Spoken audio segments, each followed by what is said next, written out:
ఒక చిన్న జోక్ చెప్తా. అది విని దాని నుంచి ఏం నేర్చుకోవచ్చు అన్న విషయం మీరే పరిశీలన చేసుకోండి. ఓకేనా? ఒక ముగ్గురు మిత్రులు ఒక రైల్వే స్టేషన్కి వచ్చి ప్లాట్ఫామ్ మీద కూర్చొని ముచ్చట్లు పెడతారు. ఏంటి, అసలు దేవుడు అనేవాడు ఉన్నాడా, ఉంటే ఆయన యొక్క రూపం ఏంటి, గుణగణాలు ఏంటి అని ఒక ముచ్చట్లు పెడుతూ డిస్కషన్ చేస్తుండగా వాళ్ళ ఏ రైలు కోసం వెయిట్ చేస్తున్నారో ఆ ట్రైన్ వస్తుంది ప్లాట్ఫామ్ మీదకి. వాళ్ళ డిస్కషన్ జరుగుతూనే ఉంటుంది. అది 10 నిమిషాలు ఉంటుంది ప్లాట్ఫామ్ మీద. వీళ్ళ డిస్కషన్ జరుగుతూనే ఉంటుంది. ఆ ట్రైన్ మెల్లగా కదలడం మొదలవుతుంది.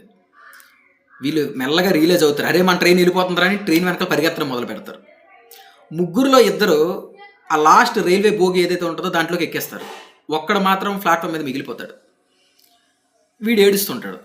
వీళ్ళ యొక్క ముగ్గురు యొక్క సంభాషణ మొదటి నుండి చూస్తున్న ఒక వ్యక్తి వచ్చి, ఎందుకు బాబు ఏడుస్తున్నావు, కనీసం ముగ్గురులో ఇద్దరైనా ఎక్కారు కదా, ఎందుకు ఏడుస్తున్నావు, వాళ్ళిద్దరైనా వెళ్తారు కదా అంటే, ఆ మూడోవాడు అంటాడు, ఏడుస్తున్నవాడు ప్లాట్ఫామ్ మీద ఉన్నవాడు, అసలు ట్రైన్ ఎక్కాల్సిందే నేనండి, వెళ్ళాల్సింది నేనండి, వాళ్ళు జస్ట్ నాకు సెండ్ ఆఫ్ ఇవ్వడానికి వచ్చారు, వాళ్ళు తిరిగి ఇంటికి వెళ్ళిపోవాలి, వాళ్ళు ఎక్కేశారు కంగారులో అనుకుని అంటాడు.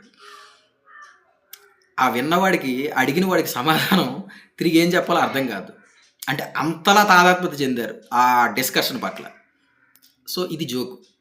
దీని నుంచి మనం ఏం నేర్చుకోవచ్చు, పరిశీలన చేయండి. ఓకేనా? అరుణాచల్ శివ.